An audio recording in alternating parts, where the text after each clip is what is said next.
Okay, I guess it's working. Oh. All right. So thank you again, everybody, for coming today. Welcome to Creators Creating. Over the last couple of weeks, we've been kind of going through bits and pieces, at least on when I'm bringing curriculum in, I'm bringing in a lot of bits and pieces about things like fractals, toroidal fields, and sacred geometry. And today I kind of wanted to continue on that pathway a little bit. So I have a little presentation I'm gonna show you guys in just a little bit about relational geometry. And so as I'm kind of going into this today, I wanted all of you to sort of use it. Like, I know that Jen, this is your first time here today, and there's been kind of like bits and pieces of people coming in and out. And so I want you to feel free to, hold on, there's two more in the waiting room.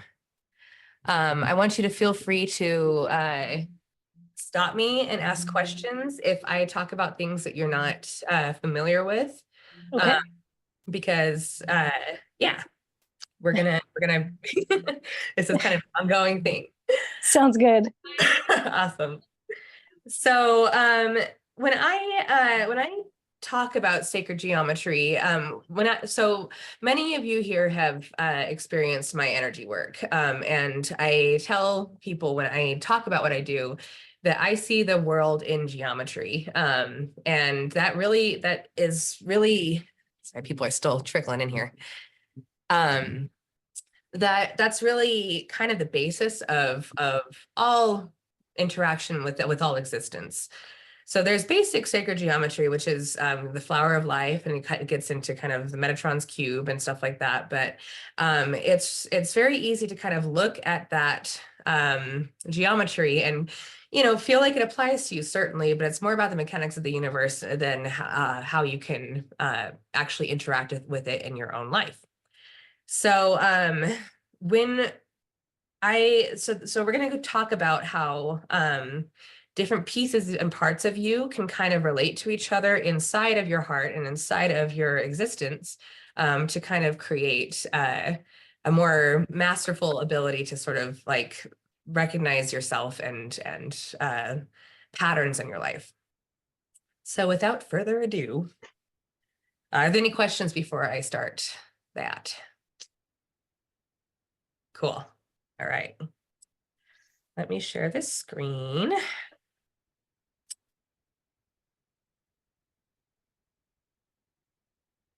Okay. So we talk about when I talk about sacred geometry, we talk about we start with the idea of source. And so for those who aren't familiar, if you need a refresher, source is an infinite energy. It is everything that could possibly ever happen, will ever happen, has ever happened, everything, everywhere, all at once in one ball of just like energy. And all of our consciousnesses come from that source. So let's say that you are one particular aspect of that source. You've got one perspective in the source that is your life, it's your personality, it's the way that you interact with it's your avatar, it's the things you like, it's the things you don't like. There's a piece of the puzzle that is the entirety of source that is you. Now, let's say you know two other people, Bill and Ted, and they really like to have excellent adventures, and you like to go on those adventures with them. Now, Bill and Ted, they have a relationship with each other. Bill has a personality, he has likes and dislikes, he has desires, he has a history, he has a future, and Ted also has that. And however, they really enjoy interacting with each other. And so there's Bill's relationship with Ted, and there's Ted's relationship with Bill. Now, if we start looking at that from a more multidimensional state, you can see that there are times when Ted is influenced by his relationship by Bill, and there's times when Bill is influenced by his relationship by Ted, but how they're influenced kind of depends on which dimension of their friendship and interaction and influence they have on each other. Now, when we are in a an audience role, looking from the outside at a relationship like Bill and Ted, um, then you can see that you might be like, there might be one aspect of Bill and Ted's relationships that you relate to. And then when they get into other shenanigans, there is a different aspect of the relationship that you find yourself in. That's why we like things like media so much. And that's why we enjoy, hearing about other people's stories, because in all of them, we find ourselves. And ultimately, when we're viewing other people's relationships, we find what relates to us. So now so if you start looking at it that way, when you, instead of looking at your perspective, your piece of source, your piece of the puzzle as an isolated piece of information, you start realizing that when you are viewing, because we're all source, we're all one consciousness. And so when you start viewing Bill, even though Bill's over there, you are actually experiencing Bill. So it is you and Bill, and it's you as Ted. Like you can put yourself in Ted's shoes and experience what Ted is going through, because of your perspective. And you can actually eventually tap into source consciousness and remember what it's like to be Ted. Now, that the thing is it's not just you. It's not just Bill, and it's not just Ted, and it's not just you. There are infinite aspects of source. And the more and more that you tap into this particular frequency and bandwidth of information and knowledge, you will find again and again and again that all of it is you when it gets to the point of source. So we have the power to access that information if we stop bringing ourselves into a separation mindset. Now, we might still be kind of in a separation mindset, and that's okay. Oh, hold on, I'm gonna go back just a little bit. We can still harness this information to make our lives better and easier to kind of understand. Now, let's say Bill and Ted have a friendship, but they also have a friendship with someone named George. And they have a friend, and they have a relationship with George. Now, and maybe instead we look at a really even three-person relationship. So we've got, is that in the way? Let's say we've got Larry, Curly, and Mo. Now, Mo and Curly have a relationship with each other. Larry and Curly have a relationship with each other, and Larry and Mo have a relationship with each other. And all of them, oh, sorry, Danny's trying to get back in.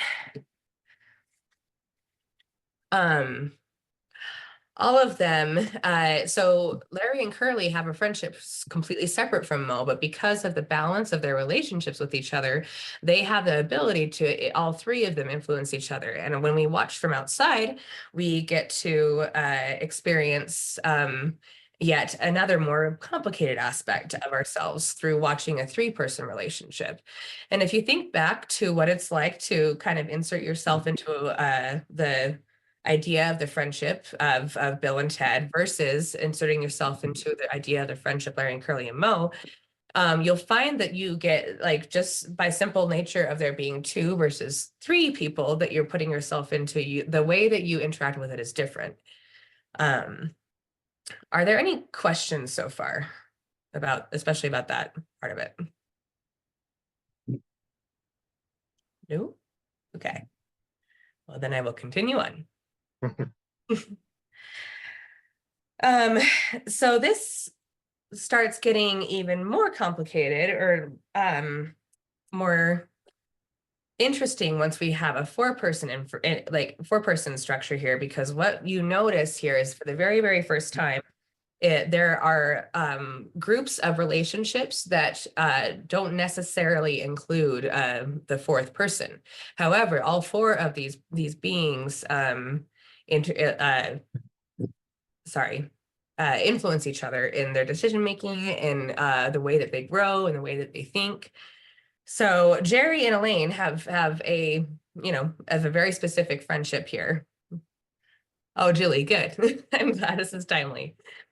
Um, and Jerry Kramer and Elaine have a specific relationship. Kramer and George aren't necessarily part of the relationship of Jerry, Kramer, and Elaine, versus, which is same of all four of the corners here. And we, as the audience and observer, might feel that we relate more to different pieces and different people in this kind of dynamic. And in the end, there's a certain stability that starts getting formed when there are 4 points. And I want everyone to keep in mind here that these concepts are sort of the basic concepts for the Platonic solids. This is the concepts. This is the way that actual geometry and numbers relate to themselves in the cosmos. Now we can see just really simple. Oh no, it started over. Okay, hold on.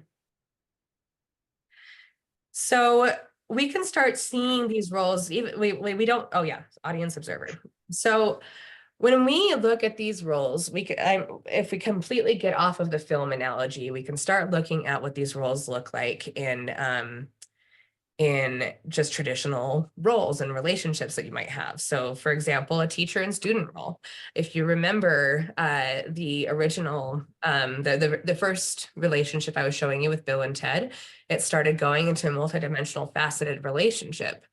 A teacher and student doesn't have a hierarchy. The teacher wouldn't exist without the student wouldn't exist without the teacher, and all of these types of relationships that we have with each other in the cosmos they're completely multidimensional. They wouldn't exist without each other. And understanding that there is no hierarchy in the universe, it starts bringing everything more into a heart-based and almost logical. Danny, go ahead. Sorry, I didn't mean to raise my hand. I was trying to react. Oh, you're good. I was trying to clap. Awesome. Yeah, when we start viewing the universe from a point of where we're simply here to experience and learn from each other, there's no hierarchy. There's no there's only multidimensionality, and the universe starts building out from our heart to create our toroidal fields, which we've talked about. Now, this is also true of relationships like mother, father, child. These relationships are a common relationship structure that you might see in the universe, and there's no hierarchy to that. Everybody learns from each other in different ways and in different aspects of themselves. And when you place yourself in the role of any of these roles, you'll find that when you take a role on structure inside of your heart and start moving into that structure, you can take on the role of sister, and you find new things about yourself simply by being a friend or by knowing a friend, and having these kind of different relational geometries and structures inside of your own being will allow you to view the universe in a more multidimensional structure.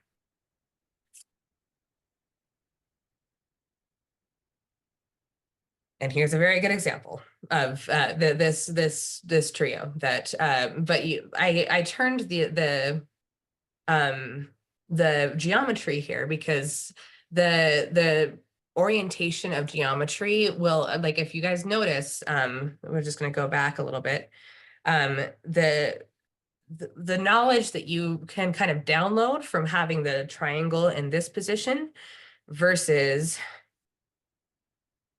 this position feels inherently different. And when you're looking at the geometry of the universe, you'll notice that the way that it relates to itself, the orientation of the geometry, will kind of show where your orientation, or where the orientation of the being with the geometry it kind of is showing, is pointing to.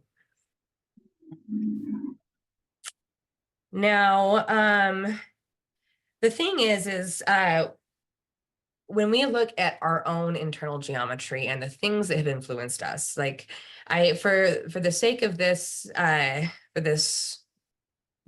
presentation, we're going to be looking at just like being only one with the universe. We are source experiencing itself through an avatar, through a human being. So I'm Aubrey, the aspect of source, but I am technically also all of you, and you are all technically me if you get far enough up in our consciousness. And you can start having mastery over your own consciousness by simply recognizing which aspects of your life have been influencing you.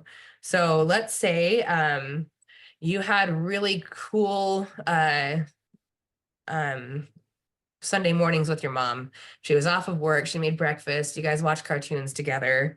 And when you were a teenager, you got introduced to David Bowie, and you've really moved through some emotional things during that time. And your seventh grade told you were stupid and didn't know math. And you made a belief system that throughout the rest of your life, you were simply not good at math. Now, all three of those experiences are experiences you have had in your life that kind of form the collective experience of you now. And the thing about that geometry is like at any point, if you are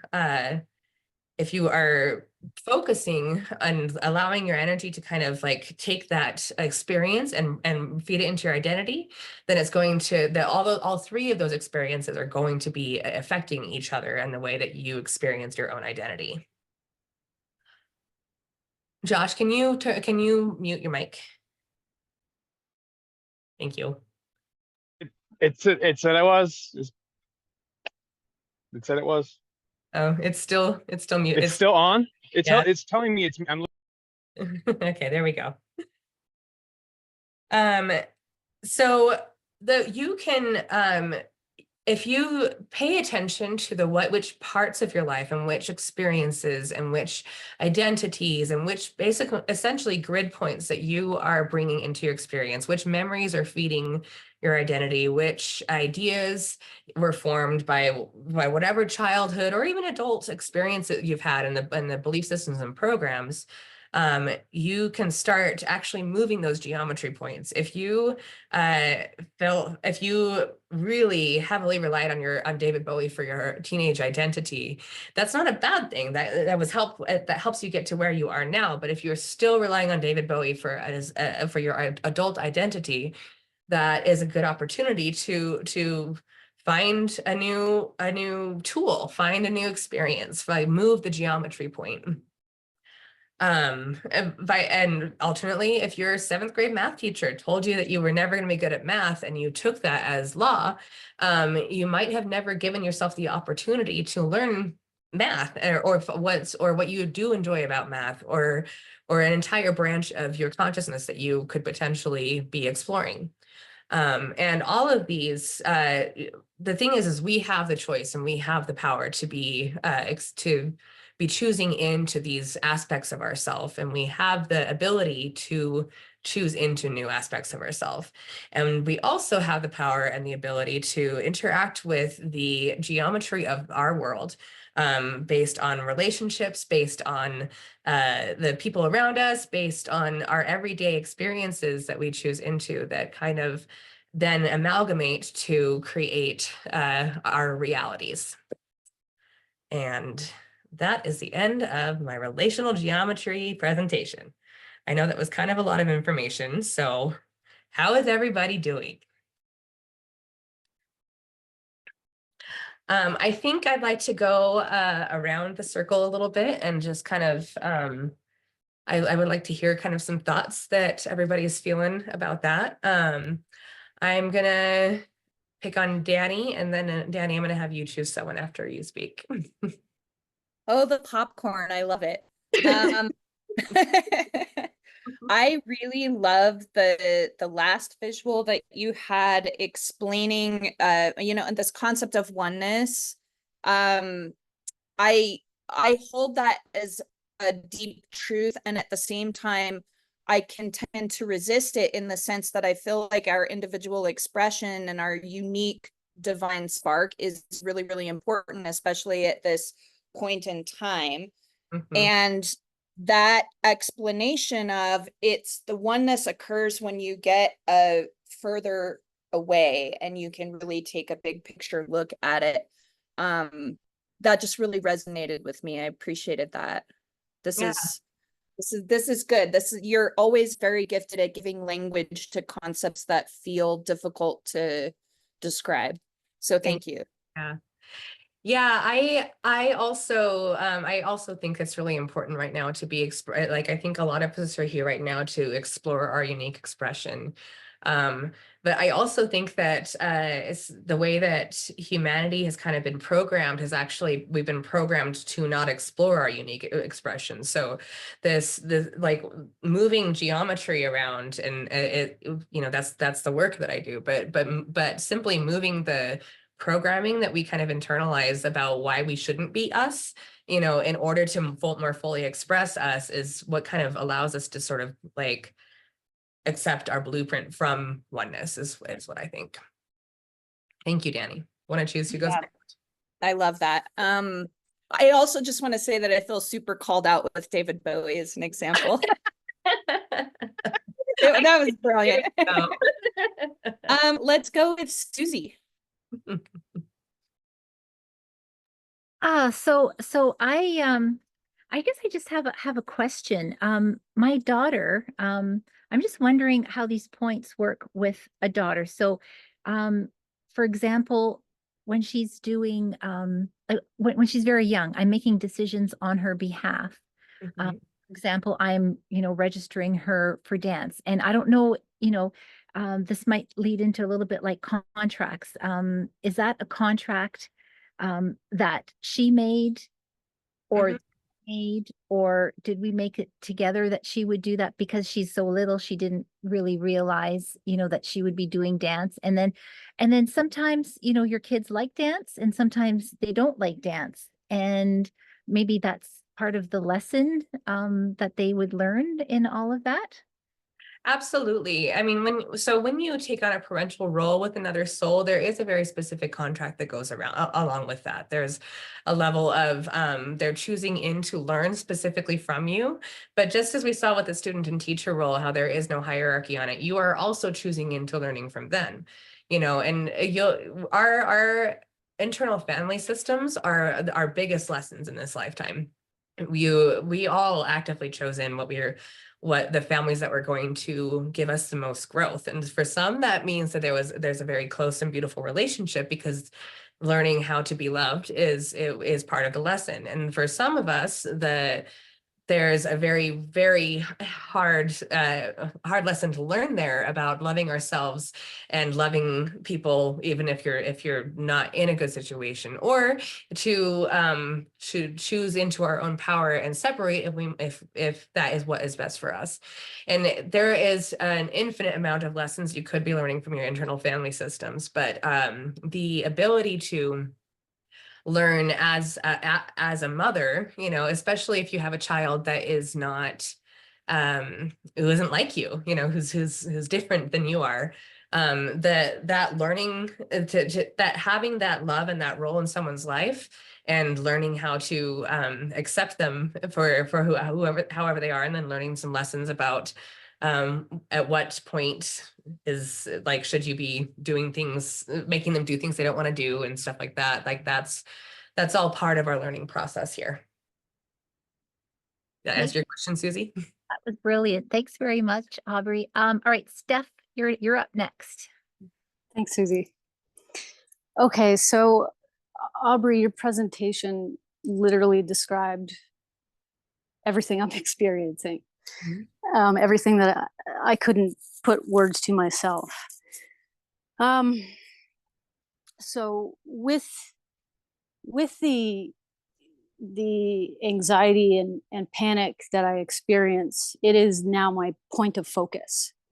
I had quite a good panic session during last week's meeting, and it turned my world upside down. And afterwards, I was like, I'm taking this thing head on because I cannot stand feeling like this anymore. And also watching your video on thoughts completely changed my perspective on things, that I can control, like, I don't, the word control, but I can control this through becoming aware of what's going on in my mind. What am I thinking about? And so I decided to take action on that, and discovered that I have abandoned my heart. I was saying to Jen, it's like I abandoned my heart, and I've been having an affair with the lies inside my mind. Oh, I love that. Just the belief systems, the insecurities, all of the bullshit in there that just isn't true. And so my point of focus is facing this thing head on and feeling my way through it, and finding my way back to me, back to my heart, back to who I really am. Thank you so much for sharing that. Oh, Thanks, guys. how are you feeling today? I got the shakes and the sweats, but I'm so proud of myself. But last week I kept looking at that red leave button, just the panic, and the red leave button right there. I'm like, I can go into the false sense of comfort that I've kept myself in for 43 years. Mm-hmm. But I knew I would be abandoning myself all over again and keeping myself locked inside the cycle. So I didn't, and I stuck it out, and I'm here again, and I'm here to figure this out. So I'm really proud, and I'm really happy to be here. Good job, Steph. Thank you so much for sharing. Thank you. Thank you for your bravery. That's a lot. Thanks, man. We're here for that. Thank you. Thank you. Can you choose who would like to go next? Oh, Gina just left. Let's see. Let's go for the third week in a row. Josh. Josh, you're on mute. Josh, you're on mute. I don't know if you can hear me. There we go. Yeah. Hey, you know about me and my techness, Aubrey. I think all you guys are perfectly on point. Like everything that Aubrey's saying, she always is so eloquent about it. I have my head stuffed full of all the research and things I've been doing, and like trying to figure out how all this relates. Like, your quantum brain is made of microtubules, and when you have a thought, everything after that thought seeks to cohere to that thought. So you have like coherent thoughts and then decoherent thoughts. So think of a square, and every thought that's not a square is going to fall away. And that's also how we start manifesting. It's all related. My head is swimming. I probably am all over the place, but I'm really enjoying this. And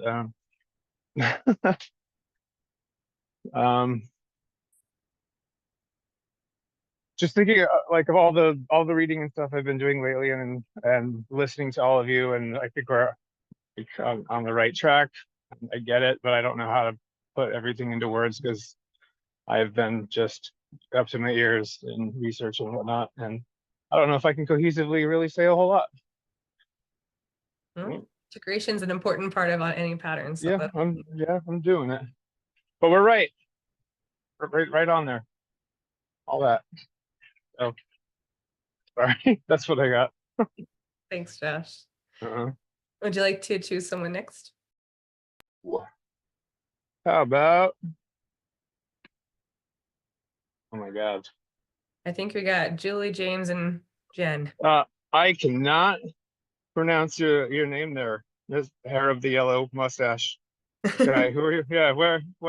That's what I see here. I can't pronounce it.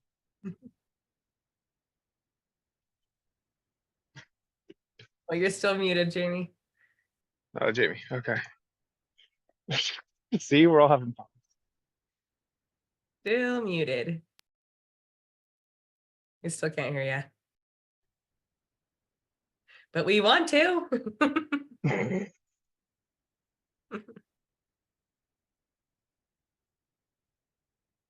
Still no. Oh, And wait, there you go. Smurtroid. Siri should be able to do that. Thank you. Hi. Thank you. I guess I have my, yeah, I had my background. I was very sloppy coming my entrance today. Sorry. But yes, thank you. I have to say, Steph, ever since I saw you first, and you were saying you have anxiety and this, all that, and I'm sorry, I have to say this. I was going to say this last week that you're like this superhero to me. You look like super confident, like you're going to take off the glasses at any moment and like laser beam like something. I mean, I thought you were. If you wouldn't have said anything, I would be like, this girl has got it going on. Like she's totally like has her glasses on, like just to reflect, so that we get like I don't know. It was awesome. So you have a presence that is unbelievable, and to see, I mean, so thank you. And that's just wild to me that it makes me see, because I get nervous myself, and I'm like, I don't see how a lot of people, I guess, can say that they have whatever they're going through. I'm like, whoa, okay, well, maybe it's not noticeable in me too. There's something like I don't know, but thank you. So you were so powerful in your speaking today too. That was awesome. What am I supposed to be talking about? Anything? Your thoughts and That's my thoughts. Last week was awesome. Um, it was amazing. It brought me back to center, so back to the now, and I remember that now, then now, and that now moment, then that now, and time. I don't know how to say that, but it's activated a lot in me just having you giving my attention and focus to everyone. Um, it's outside of what I've been practicing. Mm. So it's so needed, and I'm so ready, and I think I am. Although I've been canceling lunch on myself, and I don't know how it was when you guys first I don't know, this is so outside of what I've been doing, and so I guess I ended up how do you say it? Like I rebelled, I guess, or something, or I don't know. I ended up going into more patterns of what I was doing, which is okay. Um, I was bringing consciousness there though at the same time, like so. I think that I was just noticing what I was noticing. So I think that was good. I was doing this with more neutrality as well. So that's kind of what I was, and I don't feel like I have to be anything here. So that's what's so cool too. Normally I'd be like, okay, well, I'm representing this person, I'm representing this story, or whatever, in the crazy new age foo-foo-y la la land that we live. And yeah, so I am here. I am as you are. So well, thank you for being here, James. We appreciate it. thank you. And your presentation was amazing. I mean, it's so much what I experienced, and I was confused because of how I think it's so much familiar, but I haven't had anyone explain it, or to see that dynamic really really helps. And I remember this, Hmm. but I'm remembering it again. So thank you. Yeah, you're very welcome. Yeah, one of my favorite things about the work that I do is I'm not teaching anyone anything new. This is all, I'm helping people remember things they already know. So thank you for that. It's amazing. Yeah. Wait, thank you. Mhm. So I think who do I choose next? Who is going? Is Is Julie gone? no. Okay, Julie, you get, because you're driving. You get to. That's awesome. I like when we can go in trance and then end up somewhere and we don't know why. So you're on. Thank you. Thank you. James, I feel like I know you and I don't know how. You two seem very familiar. That's so funny.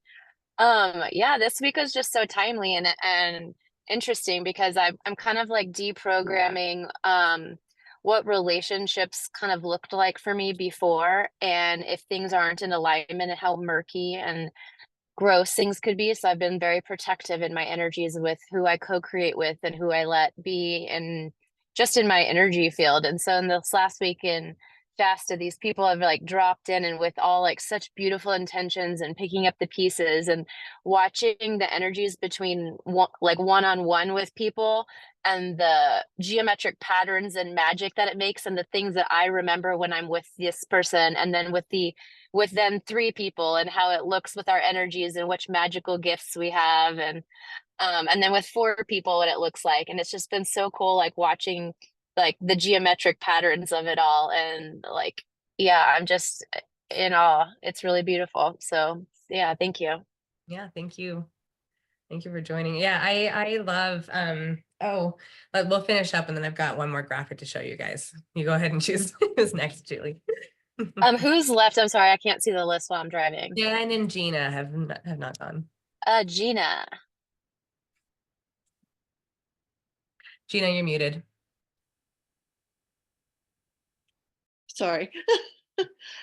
Yeah, I forgot to plug in the computer.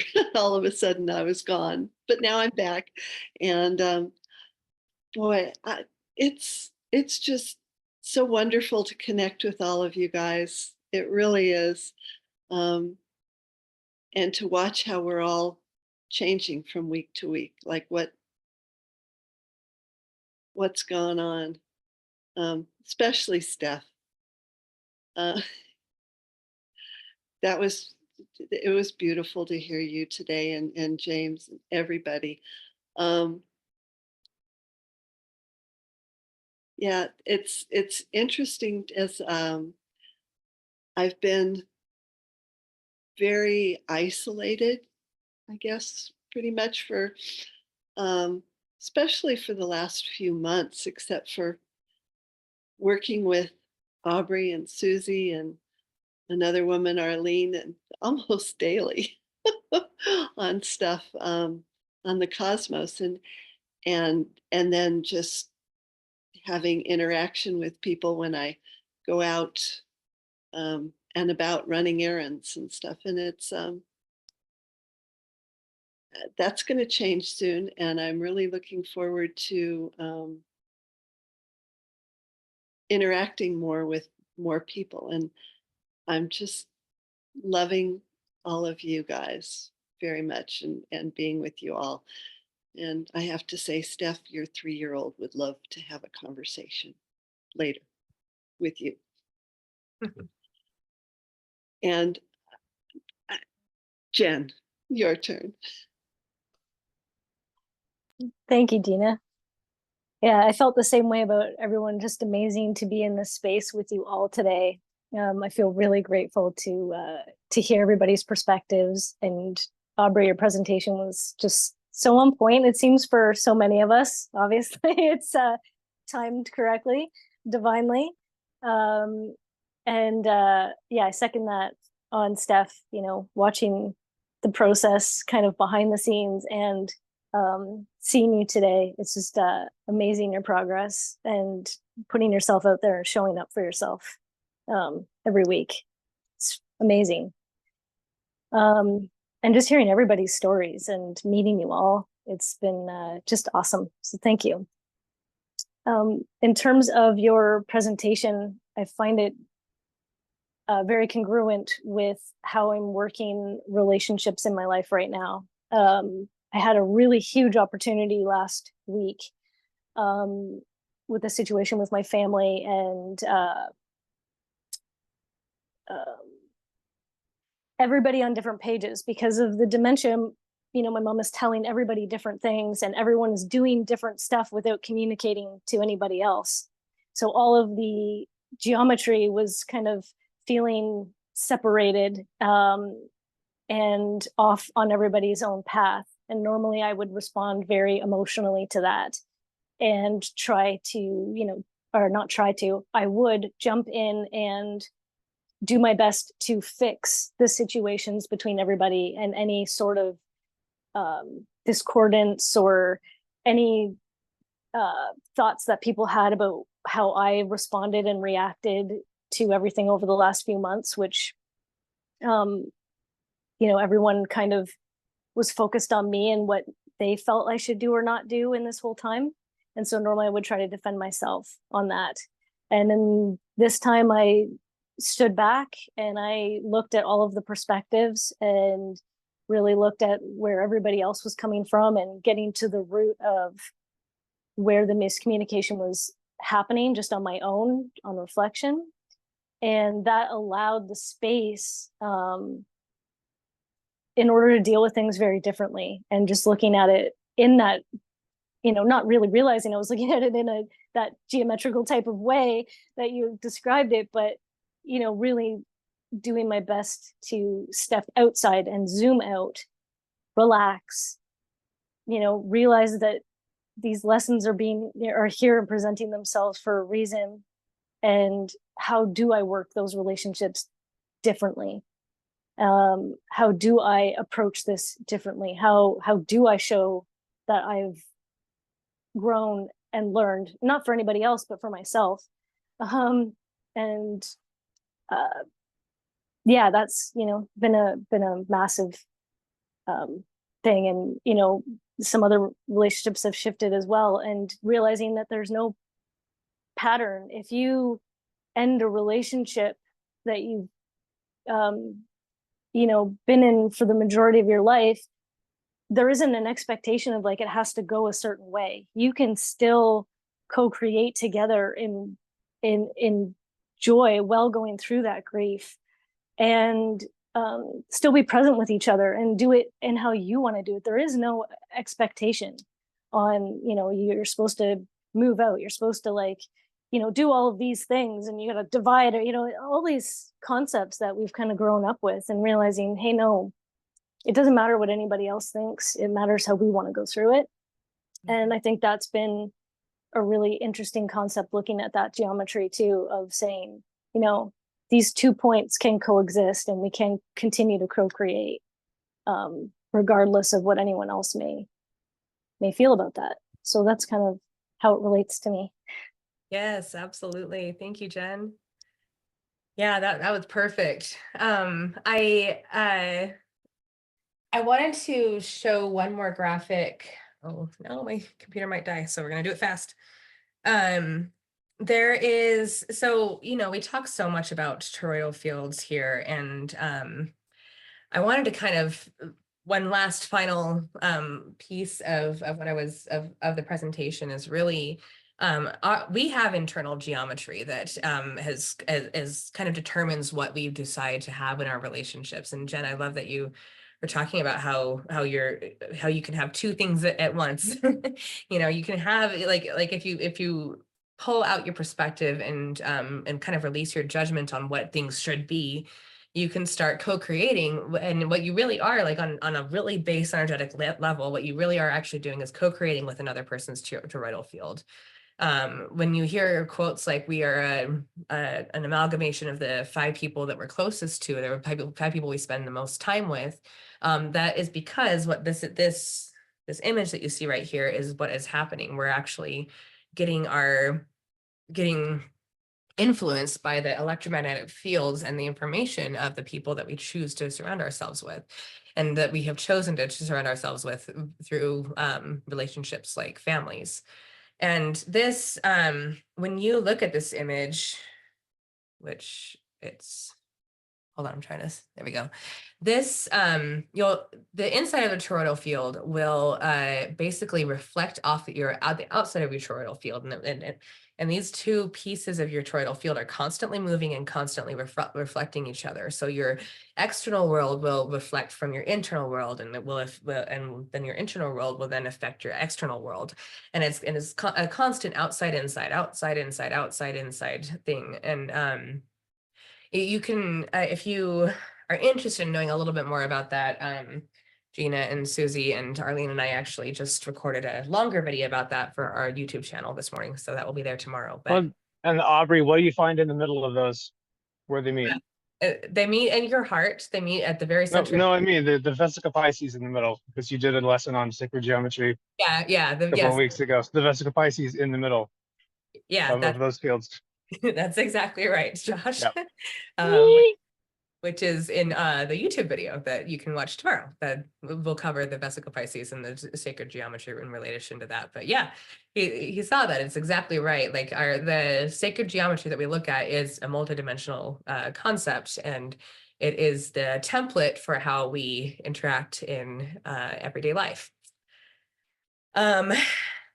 Yeah, so are there any more questions about anything I have taught today? We're like 8 minutes before we're done. But I kind of that was the stuff that I had prepared, and I'm happy to answer any more questions, or we can just chat. So Aubrey, those representations of the torus fields, those are also, I mean, if our consciousness is considered a node on the flower of life, right? We have those, that's like, so when we look at the flower of life on a flat piece of paper, it looks flat, but each one of those circles are spheres. Bye, Julie. Thank you. Yeah. Yeah. Yes, exactly. Each one of those circles are spheres, and then okay. All right. Mhm. There it is. That's right. Okay. They're more multidimensional even than spheres. Right. But Yeah. it's almost like if you were to take a cut out of the flower of life and like stand it up like a coin and spin it, right? Mhm. Flick it and spin it, it would be more akin to something like that. Correct? Yeah. Yeah. All right.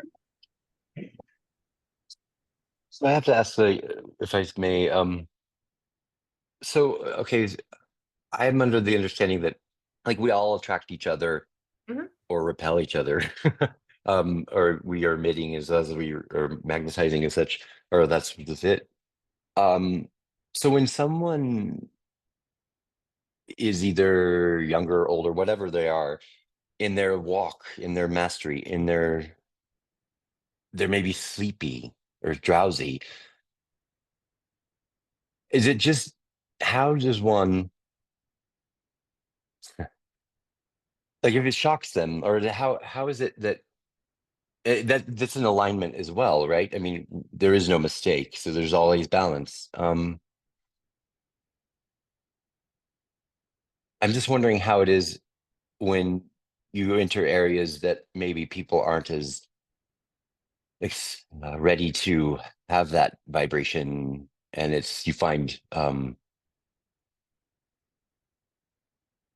guess that like I don't know how I feel. I don't know what I'm trying to really say is that could it be a disrupting I Can I mean, for can I people? Like not can I I guess can I a little disrupting, bit? but I'm just trying to figure that out because I'm having some experience. Yes. Can I a little bit? So your field, your toroidal field that you are informing constantly, like the Hmm. graphic that she just showed us, you're Right. informing that constantly with your thoughts and your Yes. intentions and your will. So every Right. time you bump into, like, say, go to a coffee shop, you bump Mhm. into a bunch of other toroidal fields, whether or not you're actually Yes. in relationship, you're in relationship for a moment with them. Right. So you have an opportunity if you're running higher juice, like higher frequency in your toroidal field, it can bump into theirs and kind of move like a virus. So that's when you just have a good day and make everybody else's day better, kind of like that. Okay. So I think that's what we're supposed to do with it. Inform your Right. field with what you are, uh, authentically, with what you are, enjoy and Mhm. love and no harm and all that kind of stuff. And you're just running around bumping into other people's little energy donuts.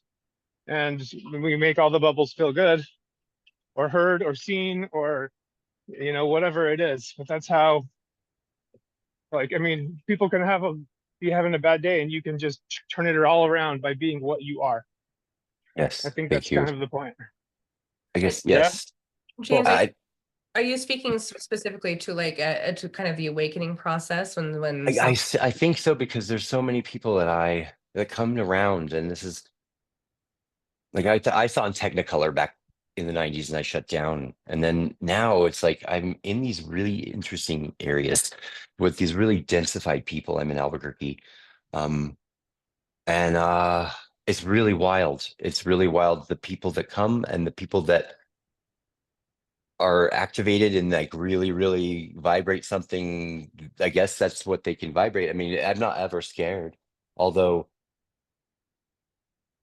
it does. If I see ripples, and it's like I guess maybe it's because of that. I don't know if it's my perception of it, but I feel like it's good in this experience. But then later on down the way, like I hear these wild things, which I don't ever listen to other gossip. But it's interesting. I'm always practicing on not being neutral in what I've told somebody and how they reacted to it, and it just seems I guess is it because it's densified, like, or is it are they that, or is it May- like I know it's fine. It's just am I sharing too much information? Sometimes I don't even have to share information. Maybe you're there to shake It's shit up. like I Maybe think you're that's there to what it shake is. shit up, bro. Okay, so I was wondering if that's To okay. bring light to that density. Yeah. It's a Just lot trying to, though. yeah. So what I, I do think that everybody does on some level choose into their experiences, and there is right. also a phenomenon that happens where there's your the when you vibrate, especially as you start entering higher vibrational states, the things around you are also kind of going to raise their vibration, and the things that can't meet that vibration will start falling out. They won't actually be able to come closer to you because it's almost like you become invisible to lower vibrational structures. And so I do think that there is a learning process, especially when you first start awakening, that you want to wake other people up. And if they're I ready, remember that, and yeah, I'm not. Yeah, yeah. And I if they're learned my lesson the hard way with that. Yeah. well, I think most of us do, and I think that Yeah. you don't really do anything wrong necessarily by engaging in that dynamic, because everybody does contract into their experiences here, Good. and Yes. So I have sometimes to remember that. yeah, yeah. So and then I'm waiting for them to ask questions or. Yeah, or whatever feels right. And Danny, you had your hand raised. Thank you very much for. I don't know what I was trying to say, but thank you guys did help a lot. Yeah, I just want to add to that like in helping elevate people or shaking shit up, it's also important to meet people where they're at. And Exactly. sometimes It's not the my. best way Yeah. to step people up in their awakening process is to accept them for who they are and who they're choosing Absolutely. to be, Thank you. and realize that you may see this like big picture end goal, but you can't jump them to there. You shake it Right. up too much and they'll backslide even Yeah. more. So like helping them tiptoe Right. towards that. And also like skipping the whole indoctrination piece of it. We want to be really Yes. careful in this new age thinking to not be Right. programming religiously like the Oh stuff no. that we've tended to move away from ourselves in this thinking. So like, yeah, shake it up, but also be I compassionate and I accepting don't mean to, of but where I people think I are have at. this. I'm sorry. I don't mean to, I'm so sorry. Yeah, I didn't mean to interrupt.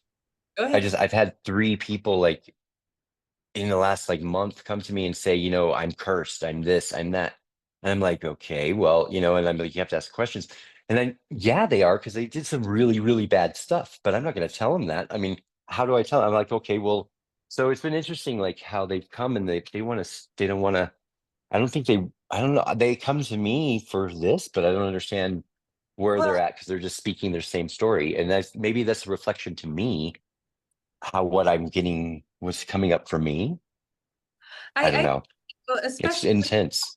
when people come to me with the things like I'm cursed or like I have something coming at me, and that's their story.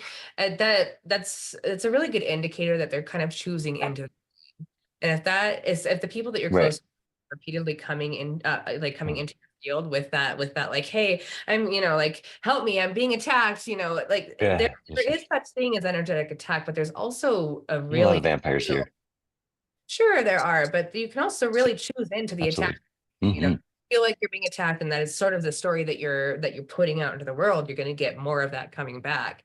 And there's this Mm. evolution that's happening where a lot of the populace is starting to choose out of that game. We just don't want to play So that. I'm wondering. Yes. Thank you. And I think I see so many, and they're all masters, but yet it's like, wow. So it's cool that they're even questioning this, so, or Yeah. even seeing it as that. So, and that they have something better because or that they are something they can now become uncursed or whatever. I don't know. So this has been really heavy lately. So yeah, thank you so much. And it has something to do with that your presentation. So I, somehow that mirror. I know. if there's any really big takeaway I'd like everyone to take is that you have the power within your own geometry to shift your reality. That you don't have to Yes, shift thank you. here. You No, choose into which games you want to play in your life. It's you. It's all you. right. I feel confident. I could walk through gunfire anywhere I go, and maybe that's why I don't know. Mhm. Yes, because there's some dark places here, and I don't know how I end up there. Why I do, but like Yeah. I mean, like it's wild. I've been walking, like David Bowie, Mhm. just hanging out. His Majesty. Yeah, awesome. Well, thank you so much, James. Thank you so much. I don't mean to monopolize anybody. Thank you so much. You guys are awesome. Great. I think that's it for our time today. I gotta get off and have a meeting, but thank you so much everyone for coming today, and welcome to Creators Creating, and I'll see you again next week. Thank you. Thank you. Nanu, nanu. Love you, everybody. Love you all. And And Maria, sorry. Thank live you. long and prosper. Yes. Thanks so much to everyone. Bye, everybody. Bye, everyone.